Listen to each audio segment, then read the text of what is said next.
Ben Vallis here with First of the Floor. Welcome to everyone joining us live here on YouTube, and shout out to everyone catching the show later wherever you prefer your podcasts. Once again, it's a great day, everyone, to be a Celtics fan. Wayne Spooney and Jake Eisenberg are both here. Spooney, how you doing, sir? As if you're on YouTube, you can see me in a winter jacket. It's very cold in the mountains of West Virginia, and it's very cold in my basement, so I'm trying to stay alive down here, man. Stay alive. That's all we can ask. Yeah, please. Jake? Great. I think the big news for me, if you're tracking this, is my dad calling me out for not being able to touch the rim after claiming that I could inside the playback rim. I played pickup last night. And guess who touched the rim last night? Me. Oh, so, nice. Is this an 8-foot rim? A 9-foot rim? What are we talking no. here? This is proper. I was actually worried because a proper basketball stadium. I was like, oh, it actually looks a bit taller. But after the first couple games, feeling warm, got up there. So I got time. This is gonna be easy. So we're gonna film this thing. In game, or while people were just standing around and you're just standing around at the rim. Yeah. Oh yeah. Well, nobody was watching, Been conveniently. There. Yeah. Oh yeah. I will get there. Awesome. Well, until there's footage on this show, Jake, no one's going to believe it. So let's cue it up for the next one.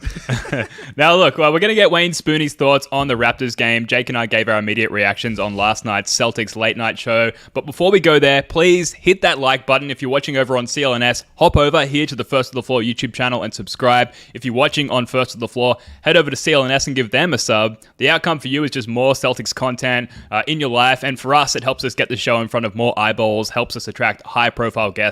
Everyone wins. Also, do you watch the games alone, you crazy sicko? Well, come watch them live with us in the Celtics blog Playback Room, playback.tv/Celtics blog. The links are in the description below. And finally, Spooney, your latest weekly column, 3-Leaf Clover, just went up on Celtics blog, right? Indeed it did. Yeah, I think yesterday. It's a different format this week. Instead of three things, I just went with one really long one. And it's Jason Tatum's isolation game. He's by far blowing away his most efficient isolation season of his career. It's not close. And really, it's just a combo of different things. And I break them down, man, like usual. Who would have thought Nice. this Jason Tatum guy that's 25 years old might be getting better? Who I would have know, thought? crazy. But love for the process, enjoying the process, the real process, should we say. Now, sticking with you, Spooney, like I said, we got our takes off on late night last night regarding this Raptors game, a game that Joe Mazzulla said, quote, was a weird game. Did you feel the weirdness from this one? Yeah, I was left very unimpressed with the Celtics' performance in that game, and I felt like they got let off the hook just simply due to shooting variance. They should have lost that game. The Raptors played much better than the Celtics did.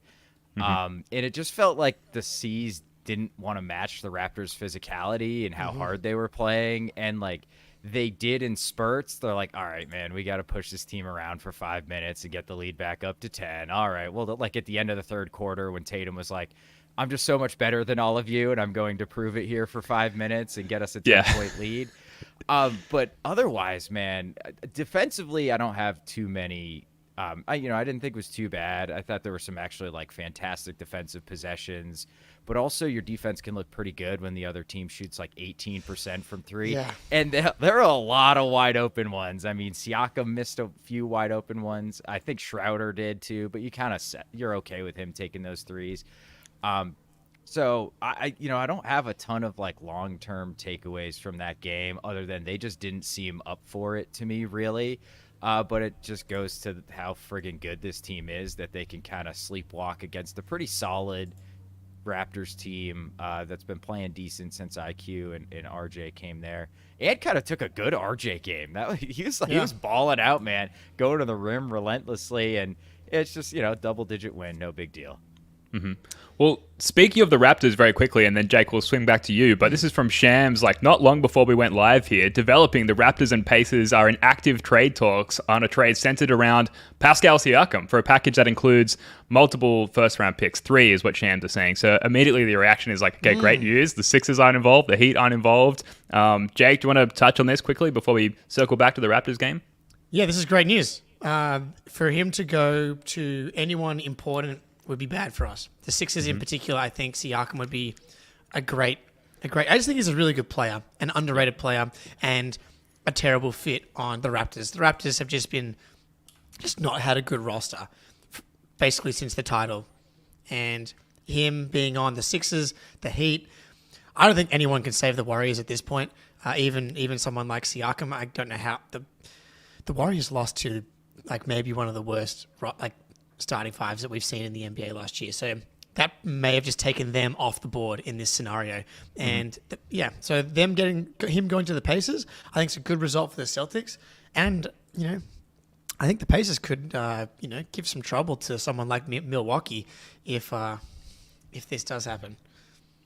What are the Raptors? What's their plan? Because they didn't get picks for OG, and like Quickly's young. I guess RJ's fairly young, but I feel like, is it just like a soft blow up and stay like semi-competitive? Like, I don't know. It's just kind of strange to me what their plan is.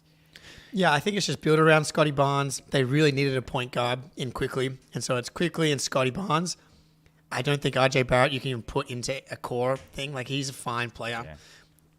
And that fine, honestly, might be strong.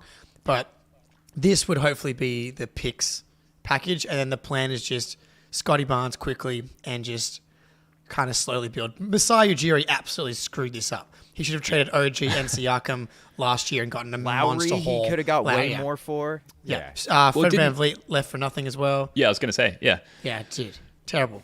Fumbled there. Well, look, I guess the immediate takeaway from the Celtics' perspective is, like we said, no immediate threats emerge from the dust here so far. Obviously there's probably details to come out, and as we approach the trade deadline, which is rapidly approaching, it's early to mid-February, I believe, guys.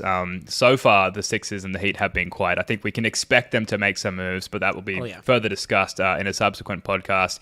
Getting back to the Raptors game, and I just want to focus on Drew a little bit. And Spoonie, you mentioned that there were some really good defensive possessions, and I think you could highlight Drew Holiday's role in this more regularly discussed zone defense that the Celtics are displaying on a regular basis now, that sort of 2-1-2 or that 2-3 zone with Drew Holiday as the quote-unquote quarterback in the middle there.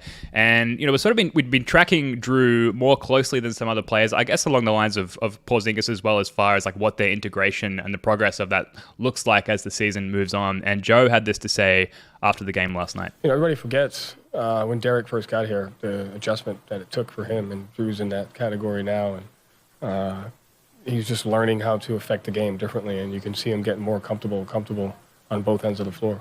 And I thought he did that tonight.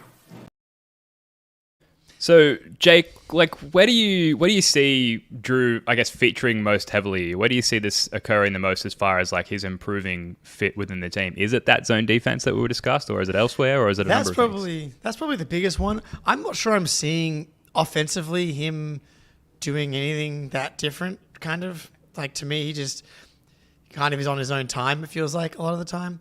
But maybe the confidence, but I think that had to do with Jalen being out yesterday, the way that he was so aggressive in the first quarter and throughout the game. I don't want to call Joe a liar, obviously.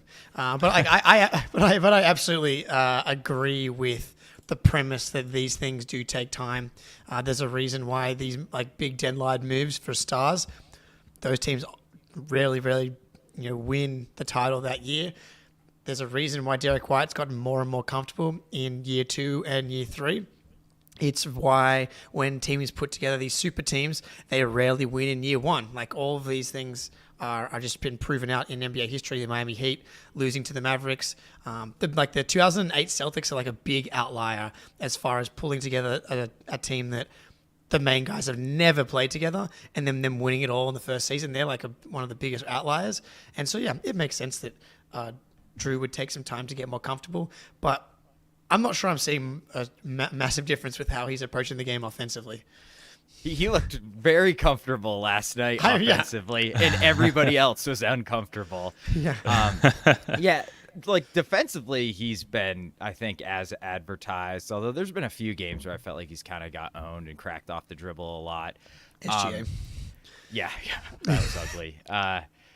But, like, offensively, last night, okay, you need to pick up some slack because Jaylen Brown is out of the game. And he shot well. Like, I can't hate on him too much. But it felt like you can still up your field goal attempts within sort of the flow of the offense.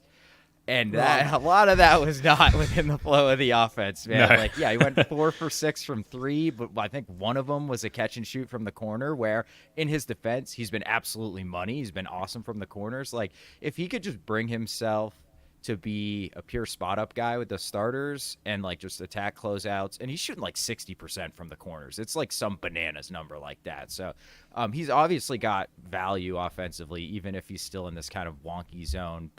And then, like, hey, if it's you and Tatum and the bench guys, yeah, then kind of go YOLO, like Marcus Smart at his worst style. But look, sometimes the shots just go in because Drew Holiday's really talented, and his finishing makes me, like, it's like absurd, some of these layups that he just misses. I don't know how he does it at times, but he gets like all the way there and he just can't finish it. But I'm with you, Jake. I think there's still a lot to work out with Drew on the offensive side of the ball, but I think defense, we're basically nearly there. Here's the thing. Ben, you go, and then I'll jump in. Well, I was just going to add that it's just a total luxury to even be having this conversation. Like, he's been good. Overall, it's Drew Holiday. He's been fantastic defensively. It opens up so many more possibilities. Sorry to bring it up again, but like that zone defense, that is absolutely discombobulating teams, and it's a really popular hot topic across NBA circles at the moment. And like last night, an objectively good game. And if you were watching with us on the playback stream, there were multiple times where we were sort of like clutching at our hair and complaining just because, like you said, Spooner, the lack of the flow in which he takes some of those shots. He does have, I believe I saw someone in the Bucks subreddit refer to it as like CTE style plays, which we can look forward to coming into the playoffs, apparently. But, ultimately, he's just like a more focused, we were talking about this last night, Jake, a more focused, calmer version of Marcus Smart, which is like, emotionally speaking, exactly what this team needs. Yeah, it's the variance is just slightly more controlled. Right. Like Drew is similar to Smart in that way as well, where those decisions are still crazy, but it's not the behind the back alley-oop attempt when the Celtics go on a 6-0 run to put them up 6 in the fourth quarter, when Marcus is acting like they're now up 20 when that would happen. I think the thing with Drew is like he's a 40% three-point shooter for 3.5 seasons now. Like, right. For every season with the Bucks and this season with the Celtics, he's a 40% three-point shooter, and that includes all of the no-yes shots. So it's like he does the no-yes shots like that Marcus Smart shoots, except he's a 40% three-point shooter. And so I think we just have to be like, yeah, he similar to the Tatum pull-ups, except 40%. This guy's shooting from 3 overall.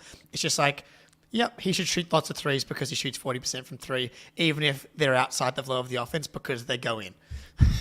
And like just how he's defended is just a huge benefit too. Exactly. Like he's not ignored. I was watching a lot of Horford's threes today, and like teams kind of started ignoring him in a lot of ways and just like trying to close out really hard on him. And like Drew, it's just not like that. Like he just occupies a defender and they stick to him, and that opens things up for the other guys. Yeah, well, the Raptors were ignoring, for lack of a better term, Drew early in last night's game where they were deciding to double off of Drew to send 2 at Tatum. And that's where Drew's aggressiveness stemmed from, where he was like, okay, I'm the guy getting the looks. I'm sure that he was given that objective by Joe and the coaching staff prior to the game, but then it was just further given to him by that Raptors team who just gave him so many wide open looks and allowed him to get going. He also, one of the other things I love about Drew is he does have what might be a bit of a go-to offensive shot during the playoffs. He has that back down, post up ability. I know Smart had it as well, but Drew's just seems a little bit more consistent despite the troubles he's had finishing around the rim. The fact that he can do it with both hands. I do like that that's a look that we can go to. Thanks, Landon. I love it. I'll take that. But I did try to pinpoint statistically what Joe was talking about in his post-game presser last night. And so I had a look to compare his January stats with 8 games played so far to his November stats, which had 13 games played. So essentially the first full month of the season with halfway through the current month of the season. And from November to now, his net rating is down from 11.2 to 3.4. Assist percentage down. Assist to turnover ratio slightly worse. His on-off numbers per cleaning the glass are not awesome. He's got a minus 3.1 point differential. And yet, like, of all the various lineups that have played over 30 minutes this season, he's in 3 of the top 5 of those lineups. So, like, features heavily, highly regarded as a great teammate. And I think that's what makes it so hard to pinpoint and quantify how he has been better integrated, in that it's not necessarily jumping off the page statistically, but like I think, and you mentioned flow earlier, Spoonie, I think we can all agree that he has found more of a flow with the team. So maybe we just have to like call it that and move on. I don't know how else we can quantify it. Yeah, I mean, the offense as a whole has been better. And so and he's just part of it. Sure. Yeah, and on like the net rating side of things, like we've just lost some games, and we had like the one blowout, so that's going to impact those kind of on-off and net rating stats. Yep. Cool. Maybe we can quantify it. Okay. Yeah. All right. Well, look, when we come back, we're going to talk about, obviously the trade deadline is coming up. And if we do want to potentially make some moves around the edges of our rotation, that might have to include guys like Peyton Pritchard and Sam Hauser. Putting the very premise to the internet drew the ire of the entire Celtics fan base, it seems. Don't clutch your pearls too tightly, guys. It's trade season. We are just going to talk about potentially trading some roster pieces. If you want to get anything... Yeah, we're just talking. We're just dudes talking, right? And if you want to get back anything of value, you've got to put some value out there in the world. But first, before we get to that, a quick word from our sponsor. The NFL regular season is wrapping up, but there's still time to get in on the action with FanDuel, America's #1 sportsbook. Right now, new customers get $150 in bonus bets guaranteed when you place a $5 bet. It's $150 in bonus bets, win or lose. The app is so easy to use, and there are so many different ways to bet, like live same-game parlays, find bets in the new Explore tab, make a parlay in the Parlay Hub, the best way to find popular parlays, and more. So visit fanduel.com/Boston and make your first bet a layup. FanDuel, official partner of the NFL. I'm visiting FanDuel right now. It's loading very slowly on my computer, which is not a knock at FanDuel. It's a knock on Australian internet. Any of you guys got anything more prepared than me? Check the Chiefs versus the Bills, baby. I think the line is Chiefs plus 2.5. Pat Mahomes, underdog. I know it's in Buffalo, but take Patty Mahomes. It's similar to the Celtics owning the Sixers. The Bills can't beat the Chiefs. Mm-hmm. Gamble responsibly, folks. Wayne Spoonie, can we or should we, whether via the trade or buyout market, look to upgrade? I could barely even say it now. Dare I say it? The Hauser, the Pritchard, or even the Luke Cornett spots on the Celtics. Okay, so I think it's really hard to upgrade on Pritchard. I looked through a lot. There's just not a lot of like good guards out there who are appropriately aged. Because like the young good guards are generally on bad teams. Like, why are you giving up a young good guard, right? There's no reason some team's going to give a young good guard up for Pritchard. And then like the older guys tend to just make too much money. So it's super hard to find an upgrade on Pritchard. Hauser, I think we got a couple. Cornett, I don't know. It's hard to find like useful bigs. People don't want to give them up. So, I don't know. I had actually a really tough time finding upgrades, but do you want me to like jump into some of them here, or do you want to jump around? Yeah, all right. We're talking trades. It's the trade deadline's looming. Let's do it. Just piss dudes talking. Let's go. Exactly. There we go. All right, let's tackle Hauser first. So I originally had Garrison Matthews in here, and then I was like, what am I thinking? He's worse than Hauser. Okay. Yep. So good job. Yeah, I deleted him. He's out. Najee Marshall, $1.9 million. He can defend a little. He's athletic, certainly more athletic than Hauser. He's shooting it at like 36% or so this year.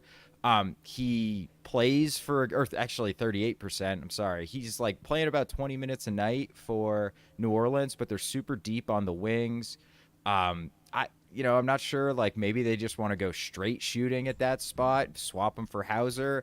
I'm not sure if that upgrades us, but he's a name. He's just a little different. Maybe he fits the team better. I like Najee Marshall.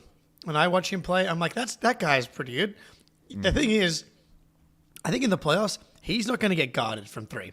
You put him out there, that's going to be, what does he shoot from three? Like 36%, something like that. He's not, Career-wise, terrible. He's at 38.5 this year, though. Okay, this year. Yeah, and I feel like I've looked at that the last couple of years. He's not, and it's like low-ish volume. Like he's not, again, it's wide. It's like wide open. It's similar to the Grant Williams theory in that, guys that are really good shooters on wide open shots aren't what you want in the playoffs. You want guys that are going to get guarded from three. And of these guys, who has a legit elite skill? And it's like Najee Marshall he's like a better O'Shea Brissett, athletic, big guy, can actually shoot it a little bit. Whereas Hauser, legit 3-point weapon, where I would be shocked if he plays in the playoffs and teams are leaving him wide open. That's just not going to happen. And if they do, then we're going to win the game. Yeah, so this is someone who I would hope could be acquired in lieu of Hauser or instead of Hauser. So you could stack a couple of like O'Shea or Lamar's contracts together, splash in a second, probably not more than that, and try and lure in someone like Najee Marshall. Looking down the names here, and we're going to get to them. I hate to be a bore, especially because I proposed the premise of having this discussion. I'm looking down the list and I'm like, nope. Wouldn't swap Hauser for these guys because he's just so valuable to our team in the spacing that he gives us and the defense that he's capable of, especially one-on-one. And yet there are some interesting names here, and I suppose maybe the takeaway, if not with a direct trade from Hauser, is that perhaps they could be acquired by other means, Spoonie. Yeah, so what the difficult part with the Pelicans is they have a ton of draft assets, so they probably don't care about more. Some of these teams, I think you can lure with some more draft assets, but Najee's a weird one because they're probably just going to be like, we like him as wing depth. Why would we trade him for seconds when maybe we'll get somebody as good as Najee Marshall in 3 years? So I don't think that one's realistic. We'd have to blow him away. He's not worth a first. He's just not. So, okay, this is my personal favorite. I actually do think this guy is way better than Hauser. I don't know why the Wizards would do this, but why do the Wizards do any? That team makes absolutely no sense. They have to have a complete teardown, and this is the last year of his rookie deal. Denny Avdija. $6.6 million, shooting 36% from three, averaging like 4 or 5 assists a game, 6'9" forward, super versatile defensively, comfortable with the ball in his hands. I actually think Denny has some serious untapped potential, which is probably why the Wizards wouldn't trade him. But he does not. I don't know if I've caught a little bit of the Wizards. That dude is not happy in Washington right now. So I wonder, is anyone? If they're right. Exactly. I think Jordan Poole's happy. Yeah, I was just gonna say Jordan Poole's pretty happy. But the only thing I can think is look, they're not going to be good for 5 more years. So why are you just going to pay Denny Avdija $13 million for the next 4 years so he can suck and you can suck and everybody's mad at each other? Maybe you flip him right now for a first in a couple seconds and you just say, all right, we recouped what we invested in him. We'll generate a bunch of cap room. We don't have to pay him his extension. How does it's a shame he doesn't fit into the TPE. Sorry, Jake. How does it work? Isn't he poison pilled? Right? Because he signed this extension? Is that how? Oh, he signed an extension? I thought he was. Oh shit! Yeah. All right, never mind. Yeah. Did he? He signed a 4-year. He's making annually 15, 14, 13, and 11. So can you swap him and Pritchard? Because they're both poison pilled. Maybe. I like Denny. I don't think we're going to be able to do that one, unfortunately. All right. It was too good to be true. Yes. Yeah, Denny would be awesome. Unfortunately, that's. I think Hauser's the tricky one to upgrade because I actually think the random wing guy. If that person's better than Hauser, you're gonna have to give up a legit assets to get him, and he's not gonna play really in the playoffs. He's gonna play a little bit, but it's we're not gonna give up real assets for a guy that can't potentially close or something like that. And someone who's clearly better than Hauser is really freaking good. You know what I mean? Yeah. That's right.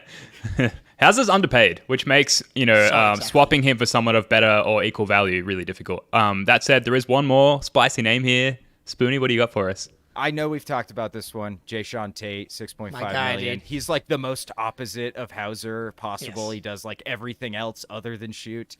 But you guys know his game, Jayshawn, man, right? Yeah. So does he fit into the Grant TPE? Is he slightly too big? No, slightly above. Yeah, it's so big annoying, problem this dude. year. I know. It's so the worst TPE of all time. Worse than the really 48 TPE. It really is.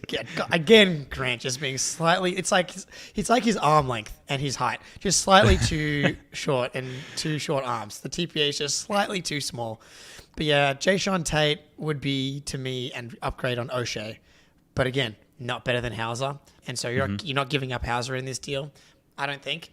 Similar to Najee Marshall, I think I like Jayshawn Tate more. But again, he doesn't get guarded in the regular season. He's going to be just left completely wide open in the playoffs. So it's just like, what's the point almost? Yeah, I think for me, where this would be more enticing is if Hauser hadn't demonstrated his ability to like quickly get himself out of these little mini slumps, which he's not really in at the moment, but he has had a few mini slumps so far this season. But even if he were to have one throughout the course of the playoffs, I'm confident that he could find his way out of it, and he is going to be playing in the playoffs this year. Because of that, like I'm not interested in this swap really. Hauser, yeah, like you guys said, it's the really difficult one because you're just not going to recoup equal or greater value as a result of making that trade. So. But piss dudes talking, we've got to explore all of the possibilities, right? That's what we do on this show. We break open all the cases and see what's inside. So moving on to Pritchard, I think is a slightly more realistic conversation, though probably not. I had way more trouble with it. So I'm just not even going to talk about the first guy. This James Bouknight, he would not be instead of Pritchard. He would be like throw some dumpy salary matching at him and just get him as like a long-term project, not instead of Pritchard. But we could just skip him. Disaster. He sucks. Speedy. Yeah, he's terrible. Yeah, I know. Yeah. Dude, it's really hard. Okay, this is the one guy I found, Javon Carter. Yeah. Amazing on-ball defender, awesome in a press. He played his entire career at West Virginia, was incredible, pressed Virginia. He was pretty decent in the playoffs for the Bucks when they actually like let him play. Bulls probably blowing it up. He makes $6.2 million, so I think we can cobble the salaries together. He's not shooting the ball well this year, but like he's gotten inconsistent minutes. Like maybe if he can come in, play a more consistent role, he'll find a shot again because he's been pretty consistent the last few years from three. Yeah, everybody in the chat here is like, we don't care about Hauser and Pritchard. Talk about the guy that half of us hate. We're getting there. We're gonna get there. Gotta save the best to last. For like 2 seconds. The only like really, really obvious upgrade over Pritchard is Caruso, which we've already talked about before. And it's tricky. You got to do a 4-for-1. I think they should try and find a way to do it because like that would be legit because he only makes $9 million. Tyus Jones they've thrown out here. He just makes too much. I think he makes like $14 million. 14. It's like unless you want to give up Horford. This is the problem with this roster. Well, firstly, there is no problem with this roster. Is probably the main point is that your top 6 guys are so elite, and even your 7th and 8th guys are really difficult to upgrade. It's just you're not going to be elite at every single spot 1 through 9. Just not going to happen on any team like in the modern era, especially with the new CBA. So that's something to keep in mind. Yeah, the really helpful lens to look at all of this through is like Hauser or X, Pritchard or X. And it would have been really helpful if I preface this segment with that little tidbit there. But that's, obviously what the Celtics front office are doing and we're trying to do here. And looking down the list, like Hauser or Najee Marshall, Hauser or Jayshawn Tate, it's like Hauser prevails every time. And same with Pritchard and most of the logical potential trade candidates as well. There is one guy that I think I've mentioned before, Simone Fontecchio on the Jazz, who's firstly Simone Fontecchio. That's just good times. But, yeah, it's a party in your mouth. Yeah, but like the Jazz are too good now. I don't think that they're going to trade him. Because like Danny, I was listening to the Low Post today with Zach Lowe and McMahon, and they're like, why would they trade any of these guys unless you get like over the top value? There's just no reason. The only reason is their pick is top 10 protected, but this draft everybody says sucks. And it's like, even if they get an 8th, 9th, 10th pick, it's kind of a whatever. If there's not 3 or 4 blue chip prospects in the draft that they really like, then who cares? Let's just be competitive. As we know, our friend Danny Ainge likes the competitive rebuild. They've got all the Cleveland Cavaliers picks, all the Timberwolves picks. That's probably the direction they end up going. Just trying to get Simone Fontecchio. Danny Ainge is going to just bend us over and ask us for all kinds of nonsense. And as much as I like Simone Fontecchio, he would be better than Hauser. As much as I like Hauser. Hauser's a better shooter, but like Fontecchio is like a legit dual pass shoot guy and like really good hoops IQ, bit older, and would be really nice. And then the other one is Conchar, who I've also mentioned before, who only makes 2.4, but like you wouldn't have to trade Hauser or Pritchard to get him. Right. And so that's not an or thing. That would be just a different option. I think he'd be a better defender than Pritchard, and he would hold up better in a mismatch hunting type situation. And from that perspective, he's just like a quick decision maker, but he's not going to get guarded, but can make open shots type of shooter. So those guys are guys I like too. Mm-hmm. But slim pickings when it comes to moving these guys. Should we move on to what might win us some listeners back? And Luke Cornett being a potential trade candidate?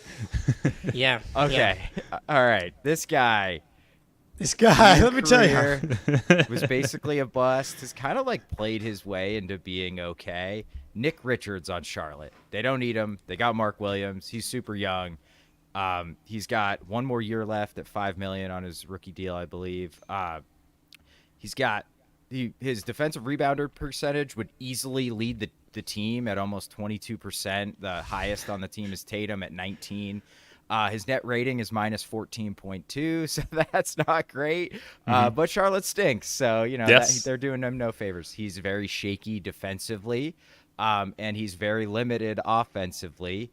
But I mean, so is Cornette against certain matchups. But at least Richards does one thing at an elite level, and it's rebound. Yeah, great. Cornette doesn't do that, that's for sure.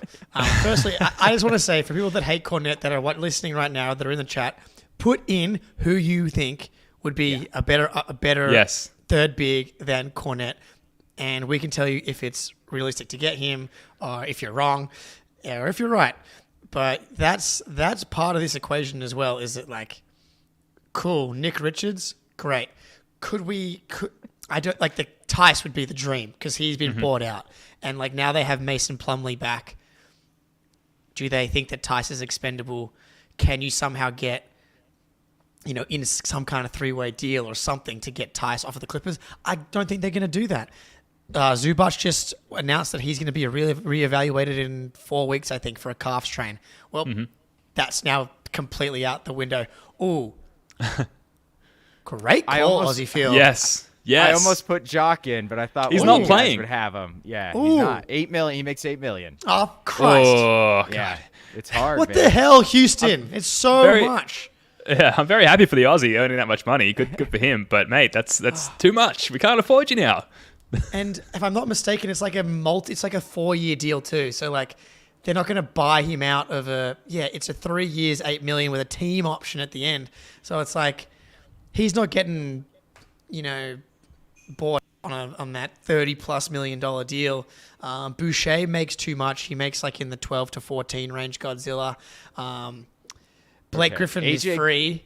Yeah, AJ Griffin on Atlanta. I almost put him in there. I don't know how realistic it is. He makes like $2 million. He's completely out of the rotation. But Atlanta, if they're blowing it up, they're not going to trade a dude they just drafted. Like, why would they trade AJ Griffin, who has at least shown something, for like our shitty first-round pick? And do we want to give up a first-round pick for a dude that can't play in Atlanta? He's not going to be ready for a couple of years. So is that it's really hard to find people for us to trade for. It's like really hard. But already very good. Yeah, exactly. And again, the way the roster's constructed, $8 million in Ruru bucks. Yeah, dude, that's Jock Landale's become like the richest person in Australia with that $32 million deal. Duop Reith, I like how we're hitting all the Australians here. He's been like very good for Portland, but again, it's relative. I can't say I've watched a lot of Portland. I've just kind of seen some highlights and some numbers. Wendell Carter, I think, makes way too much for us to even had a shot at him. He makes in the teens, if I'm not mistaken. Can I get a takeoff? I would trade Al for Wendell Carter. Whoa. I would trade Al and include picks. I No way. love Wendell Carter. I've been a huge dude. fan of him for his entire career. I wanted us to trade for him when he was on the Bulls. I know. I get it. I'm sorry. He doesn't even shoot threes, dude. It's a safe space, right? He actually is 40% from three this year. But, dude. Yeah, but very injury prone. That's in 14 games. So, that could be an outlier. Shot it dude, last year, didn't he? I believe he shot 35.6% last year. That's pretty good. He's like 24, 25. Yeah, I like the guy 40% from three. It is the elite. I can't believe this. Blasphemy. Unreal. I know. Can you I love Al. Can you imagine watching Al walk up the stairs to the plane as he's about to take off and head to Orlando? That would bring tears to my eyes, undryable tears to my eyes that I would never get over. but it's like a safe space, right? We're just chopping it up, talking about what's possible. But why I wouldn't do that, like why I wouldn't trade Luke Cornett is kind of a microcosm of why I wouldn't trade Al Horford, in that like the chemistry is so good. I like to think that Luke Cornett brings so much of that to the table. And yet out of all these names, Hauser, Pritchard, Cornett, like Cornett is probably the most likely to be at least considered move by the Celtics brass there. And Nick Richards, like you said, at least he does bring one elite skill to the table. So hopefully he's a good guy, as good a guy as Luke Cornett, because he needs to replace that skill set, I think, in the locker room. Any other names you want to get to before we move on? Like, Zach Collins isn't available, right? Like, actually, here's an interesting one. It is 7.5.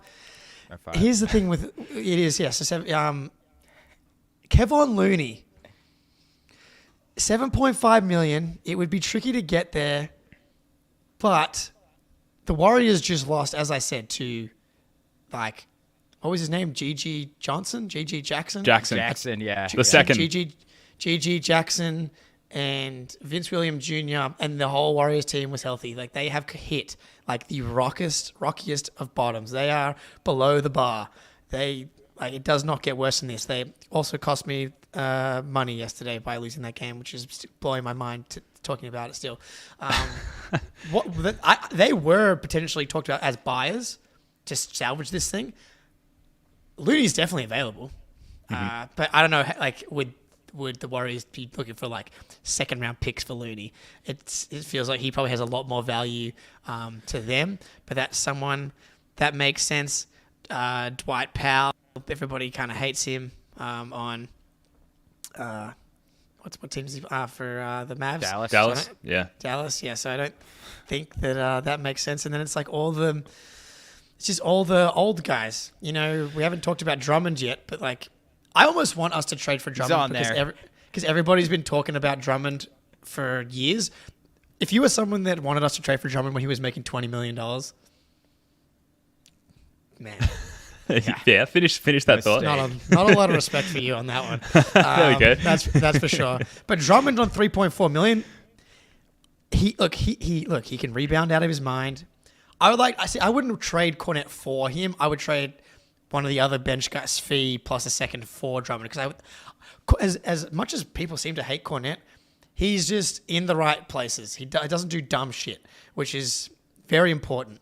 Whereas Drummond is prone to doing some dumb shit. So having Drummond as an option, by the way, Cornett, clutch free throws. Drummond, good luck with him hitting any clutch free throws, and it's like a very important skill as a big man. But I wouldn't mind seeing it just to finally see it, because we've been talking about it for 5 years. Mm-hmm. Yeah, well, look, it does feel like blasphemous to talk about chopping and changing this team that has been so incredible, but you better believe it. Brad Stevens is having these conversations, albeit from a foundation of much greater intelligence, but the trade deadline is approaching, and these things need to be discussed. Any other names, anything else you want to... I mean, now's the time to do it, and I feel like we can never do this again, so while we're on it, any other names you want to throw out there? I have one total lottery ticket, not to trade Cornett or anything like that, but like... send out Lamar Stevens for. I don't even know if you could. This guy's on a two-way. Usman Garuba was in Houston. Well, I think he was in OKC. Now he's on a two-way with Golden State. I was going to say Phoenix. Yeah, He's on a two. Yeah, he's not even playing for Golden State. He's playing for whatever Riverside is, whatever their team is. But he's like an undersized 5. Crazy defensive upside. Some of his like advanced defensive stats are like nutty.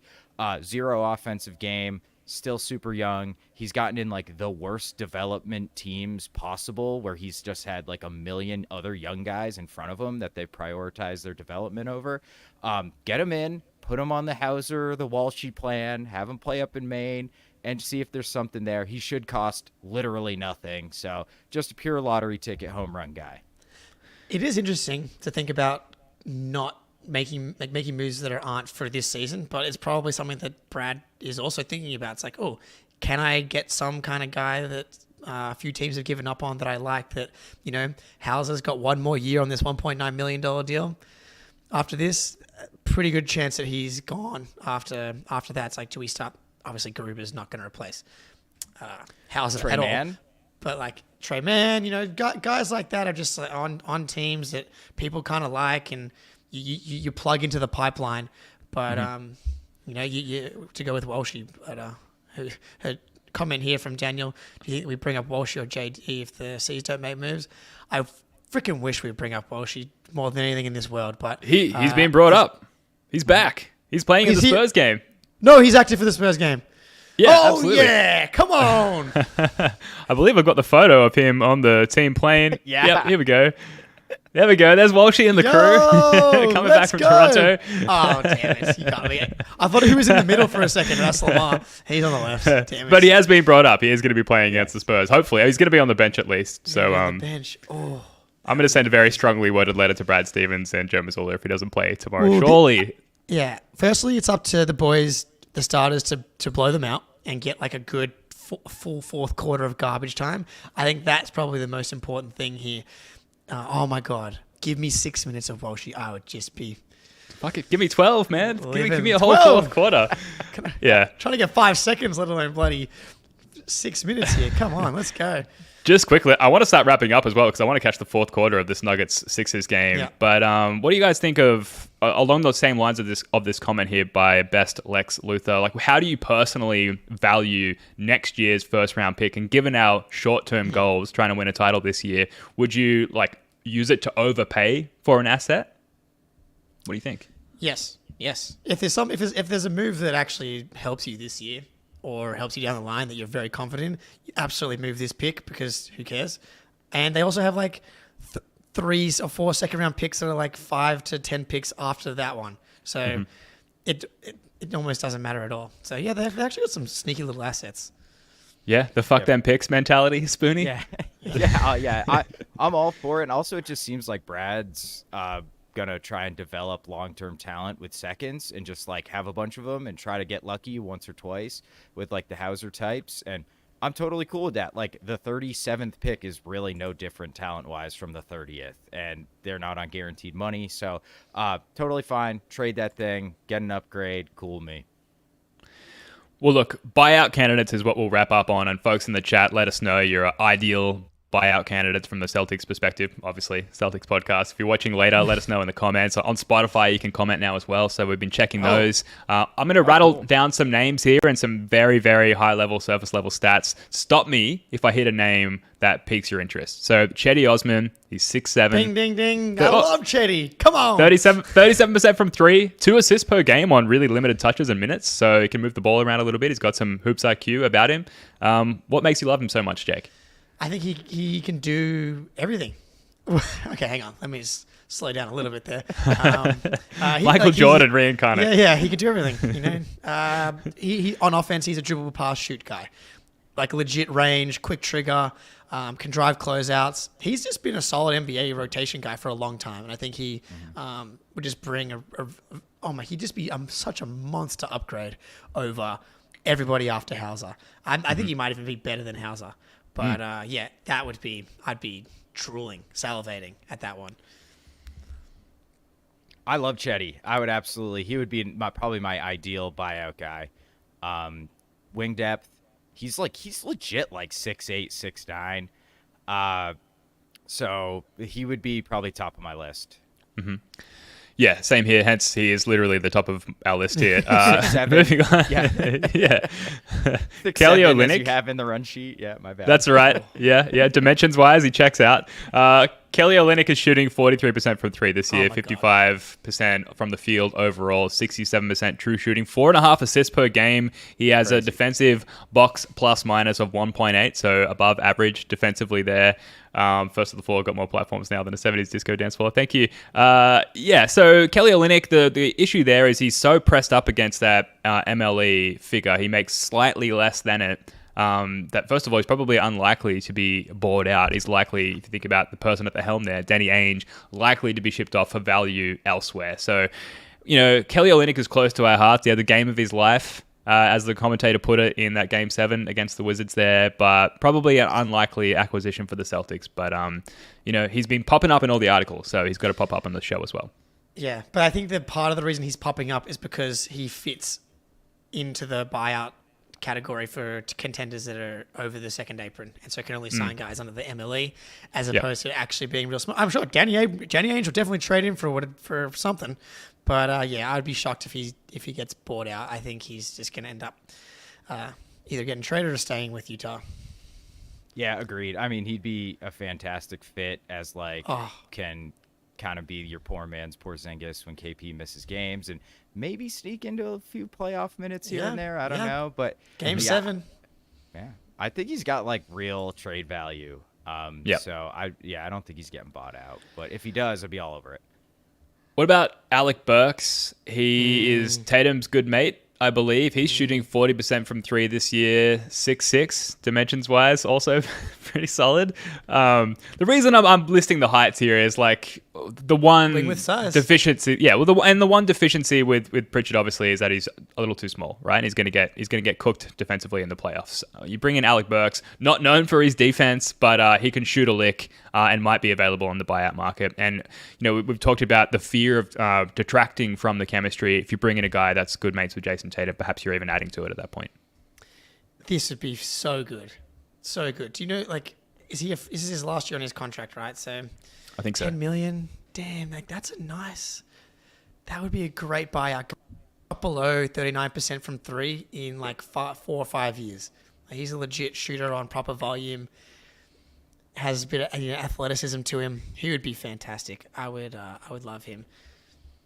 Do you put any stock into the fact that Detroit is considerably worse with him on the floor than off? Which is the opposite last year. Their net rating skyrocketed last year when he played. Can you put any stock in anything that that Detroit's done this year? What are they? 3-30. It's gonna take them our entire lifetime to win as many times as the Celtics have won this season. Yeah, I agree. I don't think you can, but I've seen that out there. He's not impacting winning anymore. Blah blah blah. Mm-hmm. But yeah, Burks would be great. DeLon Wright. Now we're getting lower down the list. No, he's 36% from guy. 3. Yeah. Well, not a great year this year. 37% from the floor overall. He doesn't turn the ball over much. He's possibly likely a defensive upgrade over Peyton Pritchard, but maybe not that much given Pritchard's renowned screen navigation. So for me, it's kind of a wash. I kind of almost prefer PP. Well, he's barely played this year. He's mostly been injured, and again, I just don't think you can put stock into these guys on the Pistons and the Wizards and all that. Everything is so screwed up. The teams are so bad. Their contexts are just awful. DeLon Wright is a pretty legit defensive upgrade over Pritchard. I think he's probably an actual upgrade over Pritchard. I think that's also someone that is more likely to get traded than they are to get bought out. But if he does get bought out, again, top of the list. These guys are all top of the list. Yeah. I love DeLon Wright's game. I think 3 years ago, right before we traded for Horford, I said we should trade Kemba for Horford and trade for DeLon Wright, and then build around Tatum as the ball handler. So I've been after DeLon for 3 years. I think he's legit. He's 6'5", 6'4", guard with really good size, can handle the ball a little bit, and can make open threes. I think he's a really could be an excellent role player on the right team, and I think he fits this team really well. Okay, I'm intrigued now. Less intriguing is Danilo Gallinari. I think personally, guys, we just want to acquire him because we want to be able to finally play the song on the show. We'll hold off in case he is acquired by the team, but Gallo would be very much an end of the bench guy. Wouldn't see floor time during the playoffs. Might be able to relieve some minutes off other guys as the easier stretch of the season after we finally get to that point. Tatum was saying recently, we've supposedly got the easiest strength of schedule, and yet, where is that? It's coming up, right? In a month March or so. and April, baby. Yeah, there we go. So Gallo for that stretch, you can maybe rest some guys while you've got someone with a bit of a mixed, varied skill set who can fill time for multiple positions. But he was already old and slow, and now he's old and slow and suffered some pretty bad injuries there in the last year or so. Ian, dude. Give it to me. But seriously, the most important thing to check on would be if he actually hates the Celtics, because he had that weird exit about they're circled on my calendar or whatever.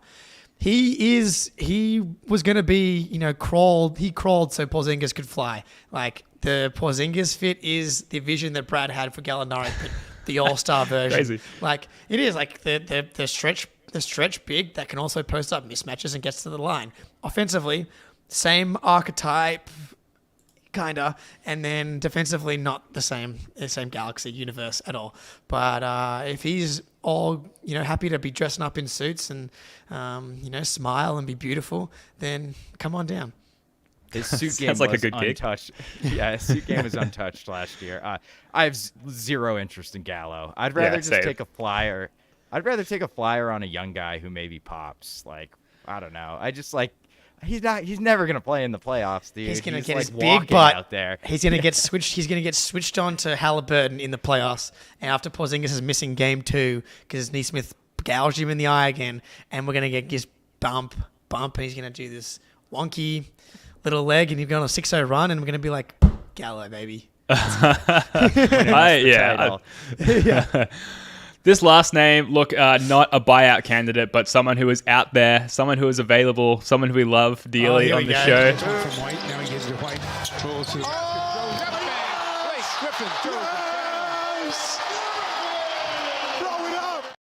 Come on, Brad. Make it happen. Come on. Bring him home. The value out of all the names we've discussed so far has been so minimal that it may as well just be Blake Griffin, right? Yeah. Oh, can you imagine how excited everybody would be, including dude. us? But like Me the players in personally, particular, yes. and me personally would be so excited. Everybody in the chat would be stoked. We got Blake, Mary Poppins talking about Blake, like Jason Tatum. All these guys talked about how he's the funniest man alive. I think Luke was he's talked about jokingly how he was intimidated by Blake coming in because he was the funny guy, and maybe that's the only concern is that Luke has really taken over the mantle as the funny guy on the team, and then you're reintroducing kind of the alpha comedian back into the locker room. But I think these guys have enough maturity to handle that kind of situation. Bring him back. Bring him home. We miss Blake. I want charges. We don't take charges. Bring him back for me. Bring him back. Yeah. I want high-flying dunks, which we know Blake Griffin is surely still capable of, right? All right. Well, look, it's a fun conversation. I hope that you guys listening live now or later enjoyed that as much as us. Like, yeah, no names really jumping off the page. And Spoonie, maybe I should apologize. I feel like I set you up to fail. Like, I'll do the buyout candidates. You go and do the trade candidates, and we'll come back with that conversation. And it's a tough one. So I think you did really well under the circumstances because it's tough to try and fill in the gaps there with these guys that we love so much in Hauser and PP. As we were having the conversation, I was like, I may have led Spoonie down a dark path here. So I wanted to make sure I acknowledge that. I will say every trade that Brad has made has come out of nowhere. True. That, like everyone that we've talked about as a potential candidate, TPE we talked about for like 18 months. He didn't even use and traded for Brogdon instead. Like, who knows, man? I think it's fun to talk about, but he's literally no one's predicted any of the moves except for Spoonie predicted that he would draft Jordan Walsh. So somehow, out of nowhere. Yeah, amazing. All right, well, look, let's leave it there. Walshy back, hopefully, for the Spurs game tomorrow, and then we'll be back with another pod to end the week. That is going to do it for this one. Thanks so much for listening, whether it's live here on YouTube or later. We do really appreciate all of you, genuinely. Thanks to FanDuel and CLNS for presenting the First of the Floor show. Do subscribe. We've got some spicy guests coming up next week. Spoonie, Jake, love your work, guys. Until next time, go Celtics. I love